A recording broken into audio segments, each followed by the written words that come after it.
Good day everyone. So for today's video, I am going to discuss chapter 17 entitled Report Writing. Okay? So you may think that police officers spend most of their time driving in their cop cars or in their police cars, okay, with sirens flashing, chasing down criminals. But then, most of the rest of the government employees, okay, police are required to complete many forms of numerous different types of paperwork. Okay? So, hindi lang po natatapos yung kanilang functions and duty sa pagpapatrolling, pagkakandak ng mga checkpoints, pag-chase sa mga criminals or paghuli, okay? But also, like the other government employees, they are required to complete and to finish many forms of paperwork or reports, okay? So, what is a report? A report is a story of actions performed by men. In police report, it is a chronological or step-by-step account of an incident that took place at a given time. Okay? So when we say report, okay, this is an account given to a particular matter, especially in the form of an official document. Okay? After true invest or consideration, okay, by an appointed person or a body. Okay. So, it is a chronological or sunod-sunod, okay, na account of incident na pangyayari within a given time. Okay. A police report is an exact narration of facts discovered in the course of an investigation, which serve as a permanent written record for present and future use. Okay? Actually, when we say police report, it is a document. Okay? A document that is drafted when a crime is reported to the police. Okay? Reports commonly include the names of the victim, the perpetrators, the types of offense or the crime committed, and also who are the potential witnesses and others. Okay, karamihan po, yun yung mga content ng mga police reports natin. Okay? So, one of those police reports, which is a document that should contain accurate, detailed, and informative information about a crime or an incident, okay, in order to serve its different purposes. Okay, and when we say police report, it is also defined as any written matter prepared by a police involving their interaction with members of the community. It is a permanent written record of police activities which communicates phases concerning people involved in a criminal activities.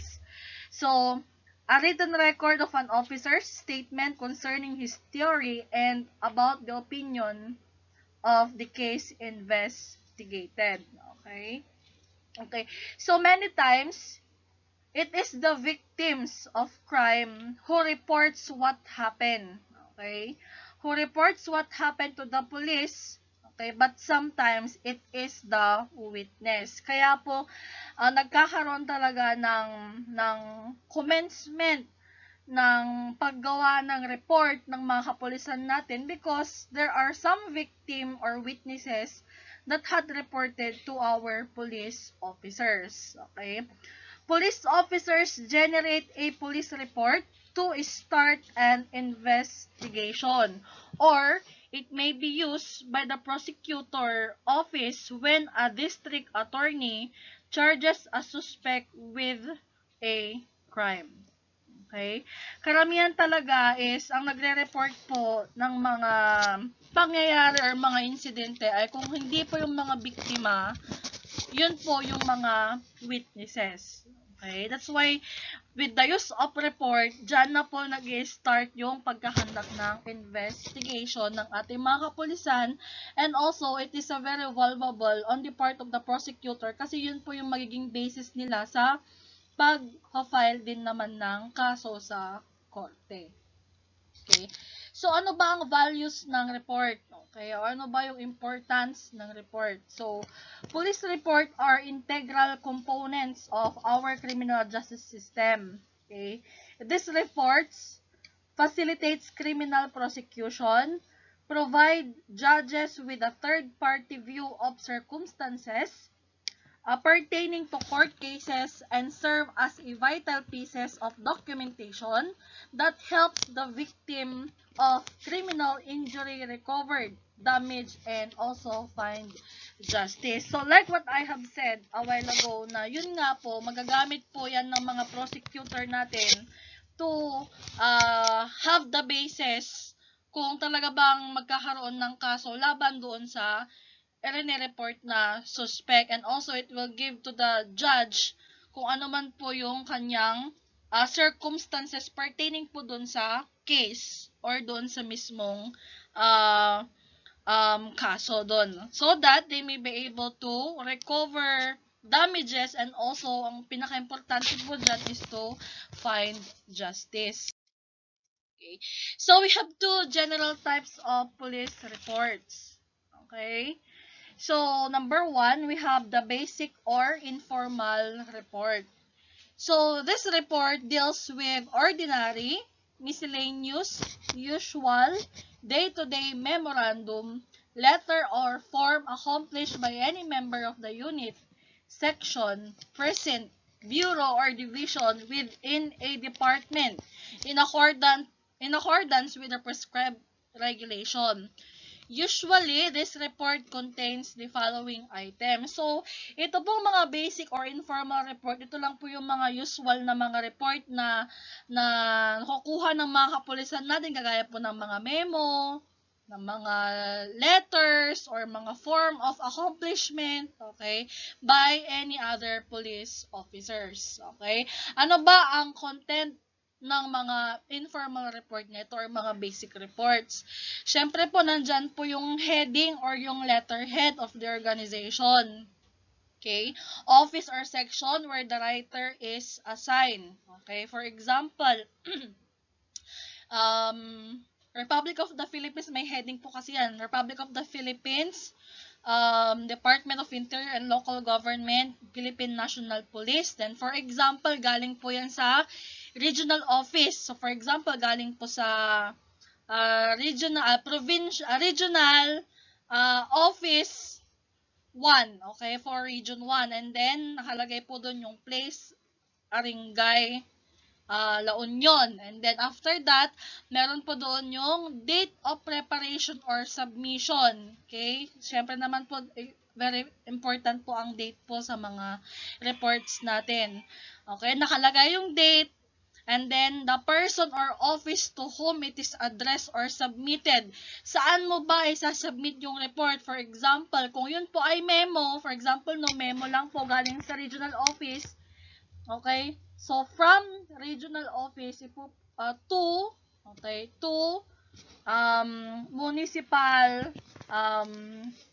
municipal police offices, kagaya po ng mga, okay, kagaya po ng nandito sa Binalonan, sa Ordaneta, and so on. Okay?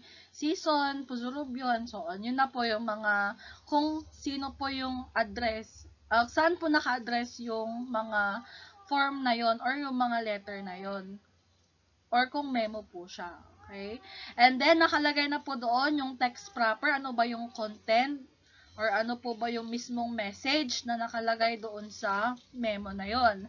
And then, after that is the name or of the writer or source of the report.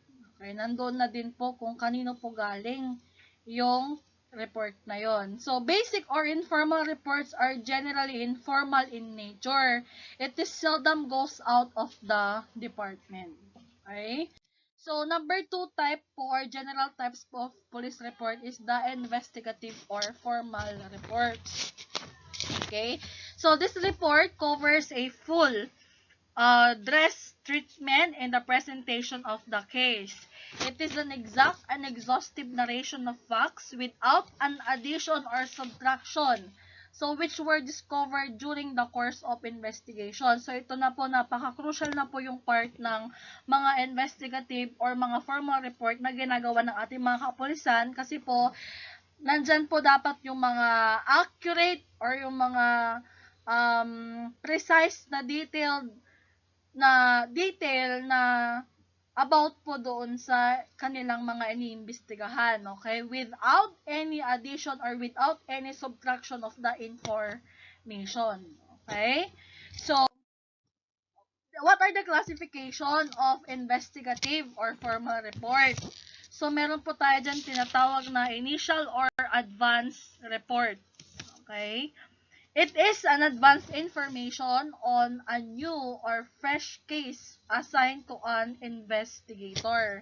It is written and submitted immediately after having conducted the initial investigation of the case. So, for example, okay, may tumawag. Okay, may tumawag na complainant. Okay, nag-complain sila about po na meron pong mga nagbebentahan or gumagamit ng drugs within their locality. Okay? So, after nyan, pumunta yung mga kapulisan para i-confirm yung report na yon. Okay? Then, they conducted preliminary investigation. Yun na po, upon the conduct of initial or preliminary investigation, gagawa po ng tinatawag na initial or advanced report yung police na nag-conduct noong initial or preliminary report nung kaso na yon. Okay? And then after that is progress or follow-up report. Okay? So, progress or follow-up report is the result of the follow-up investigation. Kaya nga po tinawag siyang follow-up report, okay? Because that is a progress report, okay? Follow-up investigation of the fresh or the new case. It is rated and submitted every time or whenever any development of the progress or accomplishment in the follow-up investigation. Okay? Ginagawa po ang progress report or ang follow-up report whenever magkaroon man po ng pag-unlad ng kaso, okay, or yung pagtuloy or yung pag-usad. Okay, nagkaroon ba ng development? Okay, nagkaroon ba ng improvement doon sa kaso? Meron bang mga leads? Okay, kung nagkakandak po sila ng follow-up report, then meron po dapat na gagawing progress or follow-up report po. Okay. Number 3, final or closing report. Okay, it is a complete written narration of facts based on exhaustive investigation of the case by the detective who initially started the investigation of the case. It is the result of evaluation, summation, analysis of all the facts and circumstances surrounding the case, typing with loose ends pertinent thereto as to form a clear and composite picture of the crime committed in the mind of the readers for prosecutorial and judicial action. So, karamihan po dito, the final or closing report is written and submitted whenever the case is solved and classified as closed. So, take note po, saka lang po gagawa ng final or closing report yung police officer na nagkakandak ng investigation sa kaso na yon kapag na-classified na po na ang kaso po ay na-solve na po siya or na-close. Okay? It is categorized as solved and closed when the offender is finally arrested. Okay? Take note, masasabi pong close na po or yes, makakategorize na pong close or solved na po yung kanilang case kapag po finally na-arrest na po yung perpetrator, the evidence against him was completely gathered. So, lahat na po, meron na pong mga evidence para po ma-prosecute yung accused and then Witness located to the or for the trial. Meron na pong mga witnesses na willing pong mag-testify against the perpetrators. Okay? And what are the principles of good writing? We have the ABCs in report writing. So, ano po ba yan? So, number 1, it must be clear. Okay. So, ano ba pag sinabing it must be clear? Okay. The writer must always work for the clarity in police report writing. Okay. It is the duty bound to service his readers by letting them understand easily what he is trying to get tell. Syempre naman po guys, no, if you are going to make a police report, you make sure na klaro po yung mga lahat po ng mga information na inilalagay mo doon. Because it is your service or it is your duty na dapat po yung mga readers nung content ng report mo ay maintindihan nila ng mabuti at mabilis. Okay? Hindi na po yung nahihirapan pa sila kasi gumamit ka ng mga worthy na mga paragraph or mga sentences. Okay? Remember that readers have no time looking into the meaning of difficult words used. Tama naman po yan, di ba? Alangan naman po while they are reading the content of the report, and then after that, meron silang nakitang isang word doon na hindi po familiar sa kanila is they have no time na mag-seek pa ng help ng isang dictionary. Okay? It is true that dictionary is a help in case of difficult words used, but it is just a waste of time and effort in the part of the readers. Okay? Kaya nga po dapat clear and dapat easily to understand or easy to understand yung content po ng police report mo. Kaya nga po it must be clear. Kasi nga po, even though sabihin na natin na pwede namang gumamit ng dictionary, kasi pero nga yun po, waste of time na lang po na maghanap pa po ng dictionary or mag-download pa po ng apps sa cellphone natin para lang po hanap nung ibig sabihin nung words na yon na nakita mo doon sa police report. Okay?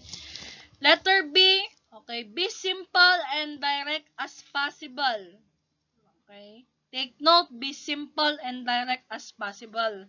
Remember that common words are more powerful than uncommon ones for the simple reason that they can be understood by a number of people. Okay? Mas maganda po kung ang gamitin nyo po ay yung mga common words na para po sa mga sentence or sa mga paragraph. Huwag po tayong gumamit ng mga uncommon or yung mga unfamiliar words. Lalo na po pag masyado pong malalim yung words na ginamit mo, okay, syempre naman po, mas maintindihan po yun nung karamihan. Like, kapag po mga common words lang po yung gagamitin. Kaya nga po, be simple.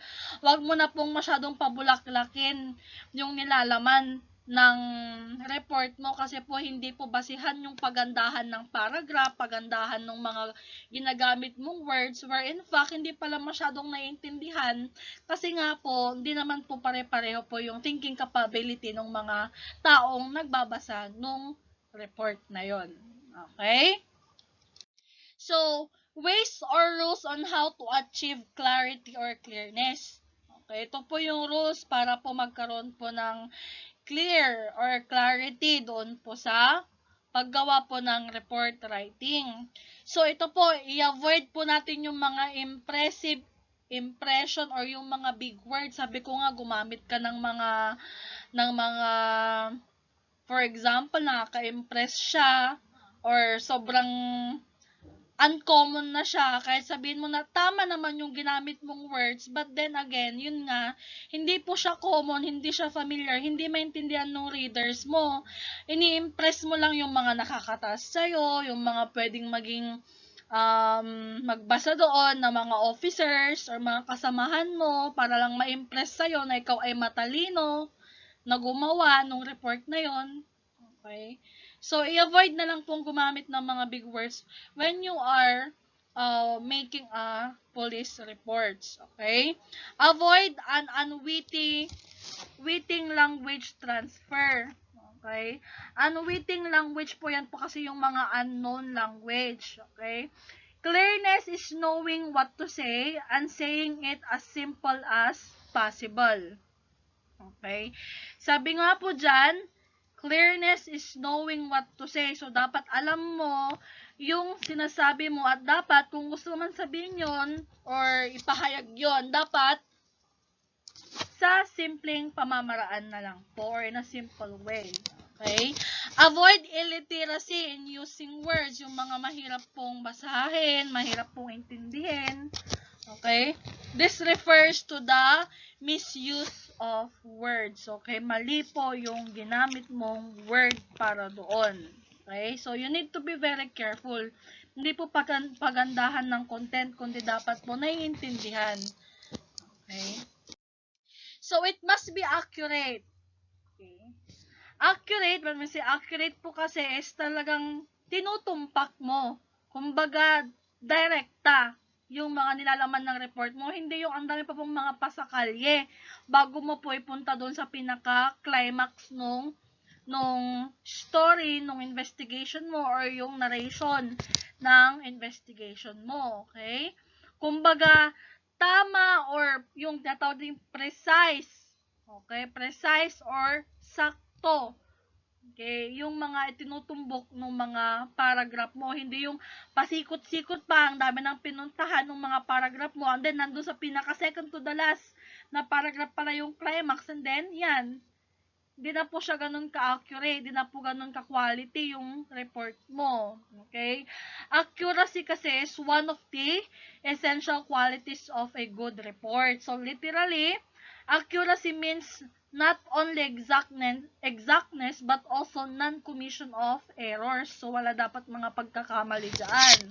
So, dapat sakto talaga. Tama yan, mga linalagay mo dyan. Words presented must be precise. So, an investigator is a fact finder. Okay, so nagsisik yan ng mga makatotohanan. Okay, therefore, all the contents of his report must be based on facts. Okay, di ba? Tama naman po yan, di ba? We are seeking for the truth, so dapat yung content din po ng report mo ay mga pawang katotohanan.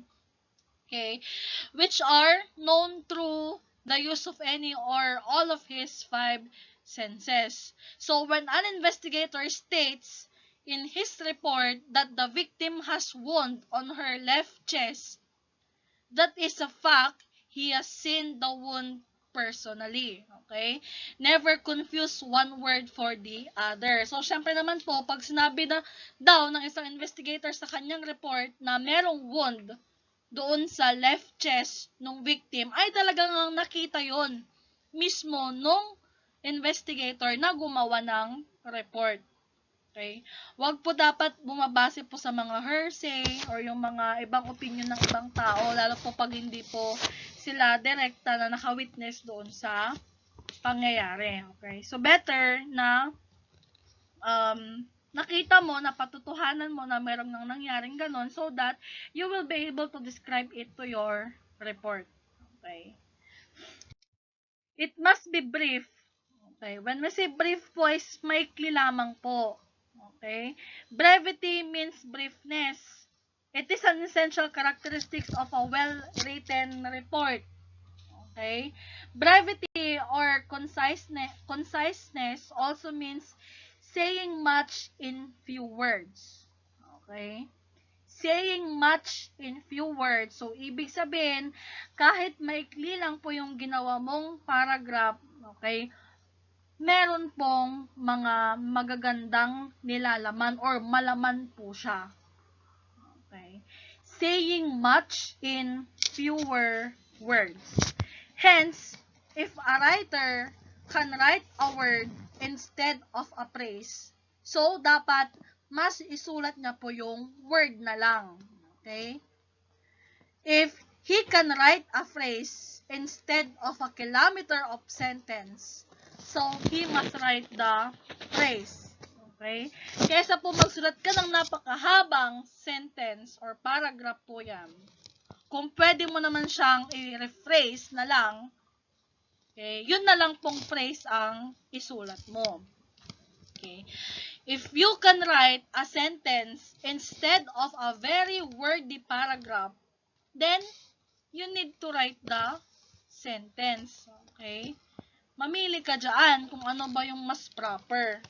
Okay? Kung kaya mo namang gawing brief yung content nung report na yon, basta po nakatumbok lahat ng mga pangyayari or yung narration nung case mo, is much better po yon. Kaysa nga po, kagaya ng sinabi ko kanina, ang dami po mga pasakalye doon sa story or sa narration nung report mo, pero hindi pala naiintindihan. Okay, kasi hindi po ganoon ka-brief, hindi po ganoon ka-clear. Okay, so wala din lang po. Okay. You write a report to communicate effectively. Okay. This is the aim or purpose in writing a report. Okay. Therefore, one should avoid redundant ideas. So, take note, pag sinabing redundant ideas, yung mga paulit-ulit, okay, na sinasabi mo dun sa report mo. Okay? Because this will only defeat the purpose of the write. The reader also gets tired of seeing the same words. Tama naman po yan, di ba? Pag paulit-ulit mong sinasabi or sinusulat doon sa report mo, syempre po, mapapagod din po yung reader mo na, ito na naman, parang, tapos ang mahirap pa dyan, kung redundant na nga siya, yung ginamit mong words, tapos yung word pa na ginamit mo is hindi naiintindihan, syempre wala na pong quality or effect yung ginagawa mong report kasi nga hindi na po siya naiintindihan. Okay? Carelessness or carelessly distributed in a sentence or in a paragraph, repetitive wordiness should not be encouraged if they are not important in the report. So, as much as possible, kung hindi naman talaga kinakailangan, okay, na ulit-ulitin mo yung mga ginagamit mong words doon, then better not to use it. Okay? It must be specific. This is very important. Okay.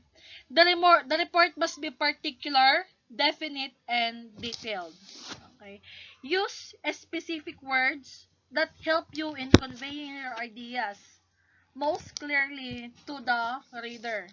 So you must make a direct mental connection with him, and the reader should be able to picture in his mind what is in your mind. Kumbaga, pagka mas be specific kasi, dapat po yung reader mo, when he's reading your report, dapat napipicture na niya sa mind niya kung ano yung gusto mong sabihin. Kung ano yung gusto mong ipahiwatig doon sa report mo. Okay? That is to be concrete doon sa wordings mo or doon sa nilalaman ng report mo. Okay? Concretize abstract words instead of saying weapon, kasi po weapon is a generic term. Okay? So, to make it specific, okay, ilagay mo na lang what kind of weapon was used. For example, okay, caliber 45. Okay, so to make it specific po, wag pong gagamit ng mga generic term kasi po mas maganda po na maintindihan ng mga reader kung ano ba talaga yung weapon na yon. Okay? Avoid naman po natin yung paggamit ng poor phrases in a police report writing. Kagaya na lang po ng it was determined or it was learned. Okay? Napag-alaman. Mga ganon. Okay? It should be avoided. So, let's move on to kinds of investigative reports. Okay? So, number 1, we have spot report or incident report. Parang naulit lang din po talaga siya kanina. Yung pong advance report or yung initial report kanina po. Spot report or incident report must be prepared and submitted immediately after the preliminary investigation of the incident had been done. It must briefly answer the cardinal principle of investigation. It shall serve as information of the immediate senior officer of the unit for several purposes. Okay? Okay? Ito pong spot report or incident report po ay dinadraft po yan ng isang police officer or sinasubmit po yan ng isang police officer kaagad-agad after po niyang mag-conduct ng preliminary investigation. Okay? Ano po bang nilalaman ng spot report? Okay? It must briefly answer the cardinal principle of investigation. Okay, remember ano na po yung 6 cardinal rules or principles of investigation? We have the 5 W's and 1 H. Okay, what, who, where, when, why, and how. Okay, pero po that is in a paragraph form. Okay, what was the crime happen? Who committed the crime? Where it was happened? When it happened? Why it happened? And then how it happened. Okay, so yun po yung nilalaman po ng spot report or the incident report. Okay, because that will serve as the information para po dun sa mga immediate senior officer mo na magti-take po ng several purposes, kagaya po ng number 1, consumption for unintelligent and responsive decisions or plan of an action. Nang sa ganun po, yung spot report na po na magiging basis po ng mga immediate superior mo kung ano po yung kanilang decision or plano para po doon sa kaso na yon or sa incident na yon. Okay? Responses to inquiries by higher officers, kung meron man pong magtanong na mga higher officers or mga offices, yan po magiging basis ninyo. And also sa mga media. Okay. Number 2, initial investigation report. Okay. It consists a brief narration of facts of the incident, answering the cardinal principles of investigation, and enumerating, identifying related found collected pieces of evidence.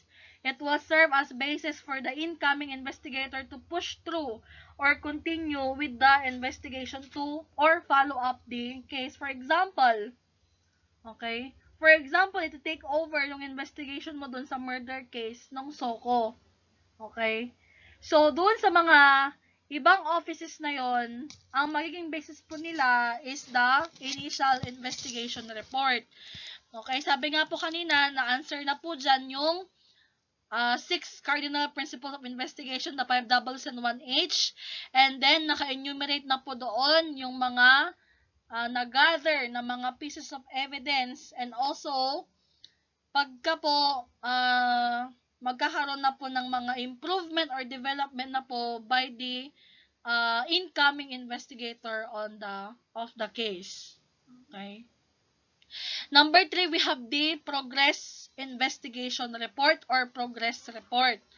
Okay. It consists a narrative reports of progress as a result of continuing process of investigation.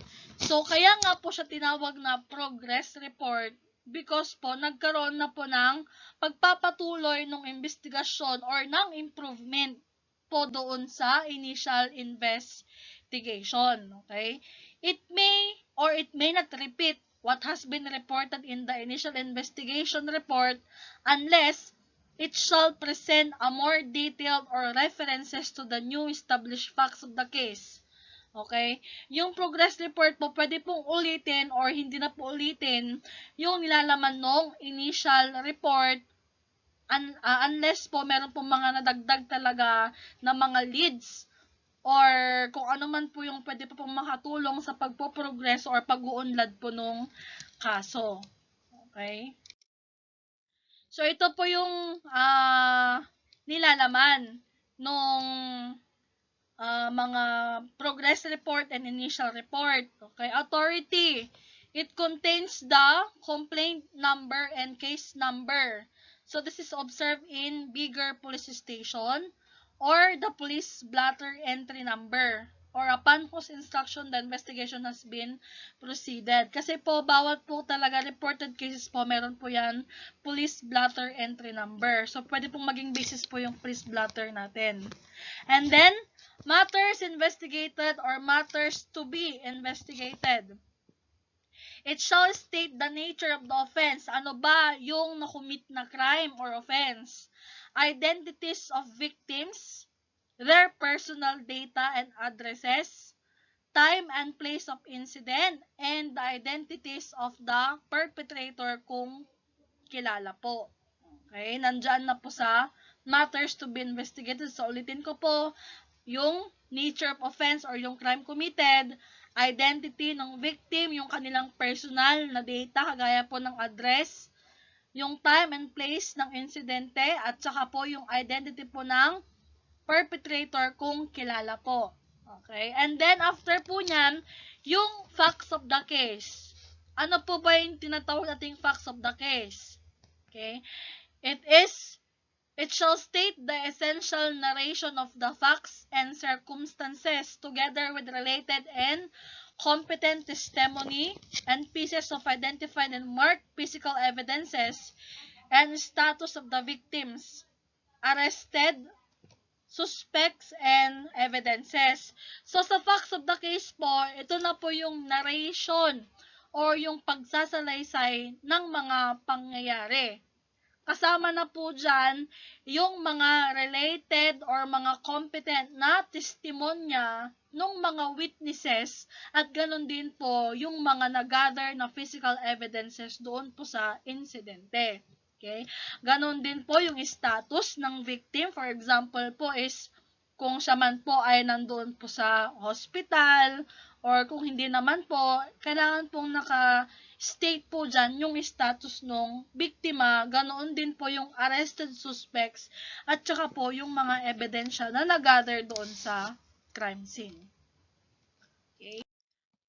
Discussion, it contains related laws violated that would probably establish prima facie case against the accused and that the complainant or victim has sufficient grounds to establish proof of the accusation or complaint.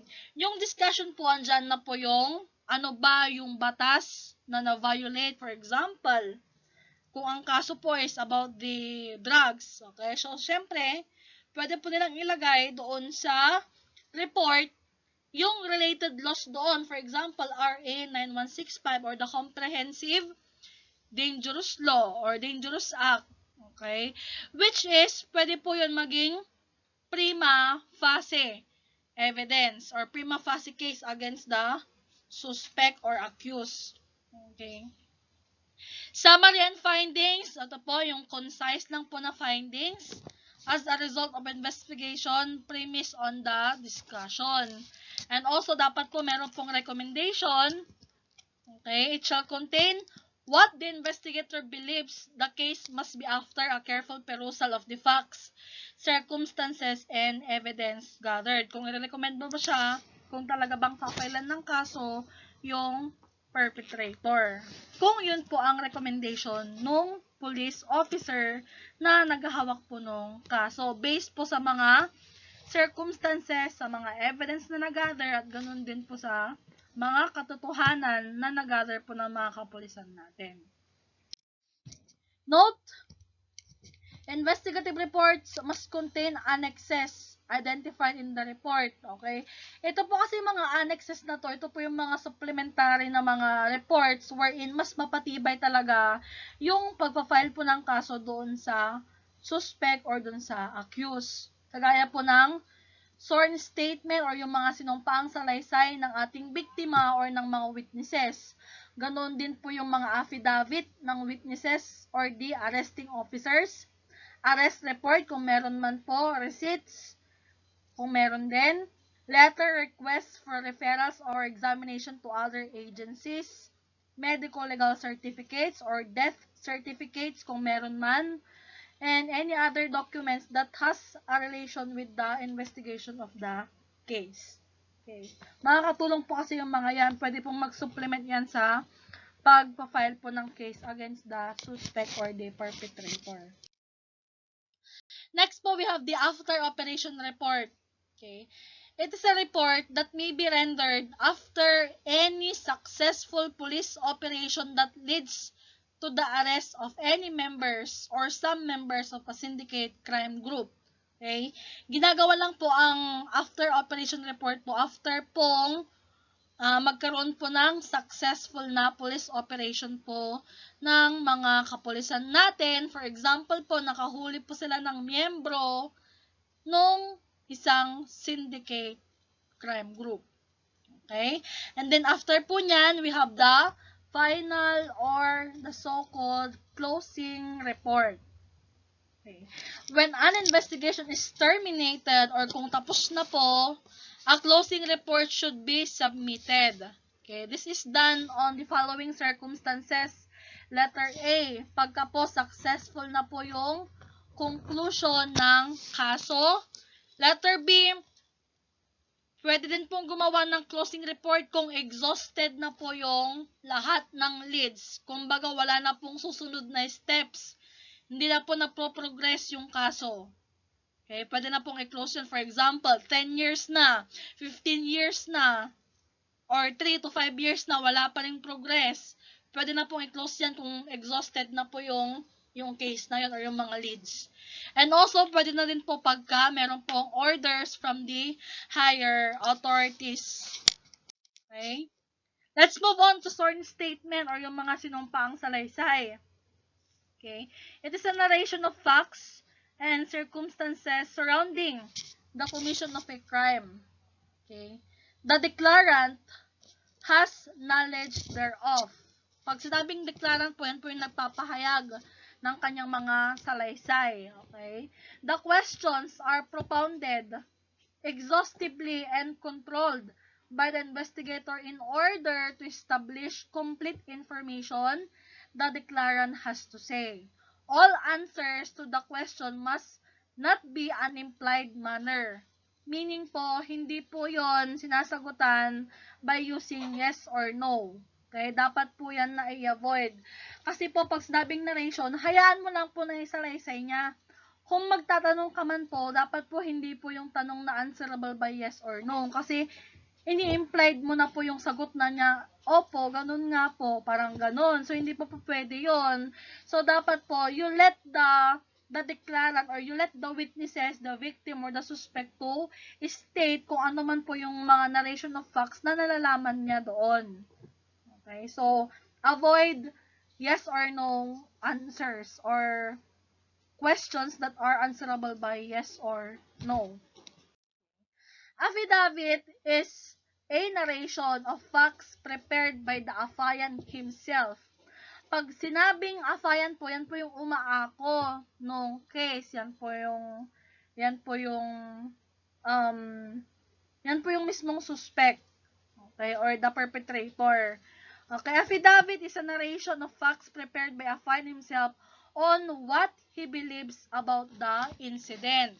Pero nga lang po, ang affidavit kasi, it is considered as self-serving. Okay? Meaning, one-sided. Okay? It is only beneficial only to the affiant himself.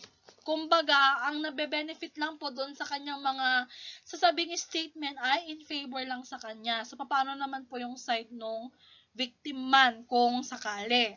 Okay, kaya nga po one-sided or self-serving po yung kanyang mga statements. To test the personal knowledge, the affiant must be subjected to cross-examination. Okay? Para po kasi matest yung personal knowledge talaga nung affiant is dapat daw po mag-undergo sa cross-examination. Okay? Ang cross-examination po kasi in legal trial po no, pag po hearing, okay? For example, hearing, so magte-testify po yung affiant or yung accused. Ngayon po, pagka tanong po siya ng abogado niya, that is direct examination. Take note pagka po yung accused, tinanong po ng kanyang mismong attorney during hearing, direct examination po yon. Pero pag sinabing cross-examination, okay, siya na affiant, iki-question nung abogado noong biktima. Yung opposing party. cross-examination po ang tawag doon. Okay? Para po matest yung personal knowledge noong affiant or yung perpetrator natin. So, ano bang significance or importance ng sworn statement or yung mga sinumpaang salaysay? Okay? Narrative facts and circumstances, syempre naman po, para po ma-establish kung ano ba yung mga na-violate or yung mga pinagbabawal na actions na nagawa noong perpetrator. At ganun din po makapag-present ng mga evidences at mga testimonies. So, who are the real parties in interest? Okay? They are the party who stands to be benefited in the suit of the party entitled to the avails of the suit. So, meron po tayong dalawang party sa isang case. We have the so-called plaintiff and defendant. Pag plaintiff po, sila po yung complainant or yung victim. Pag defendant po, yan po yung akusado. Okay, yung inaakusan mo ng crime. Okay? Plaintiff or complainant, those having intent in the subject matter of the action or in obtaining the relief demanded. And for defendant, ito po yung accused, persons who claim an interest in the controversy necessary to complete the determination or settlement of the questions involved therein. Okay? What is a complaint? Okay. Complaint po, actually, that is to be sent by the police officer to the prosecutor's office. Okay, nandyan po yung content po niya, sworn statement or affidavit. Okay, and then, wherein, charge mo po yung isang tao, inaakusahan mo po siya na siya po ay nag-commit ng isang offense. Okay, and then, pwede po subscribe either of the following. We have the offended party, yung mismong victim po yan, or pwede pong any peace officer or any other public officer charged with the enforcement of the law violated. So, sino bang pwedeng mag-file ng complaint? Pwede po yung mismong victim or yung offended party, any peace officer or public officer charged with the enforcement of the law violated. And lastly, what is the constitutional requirement in taking sworn statement or affidavits or depositions? Ano po ba yung mga requirement po bago po mag-conduct po ng or kumuha ng mga sinumpaang salaysay ng witnesses, ng mga affiants, yung mga complainants? Okay.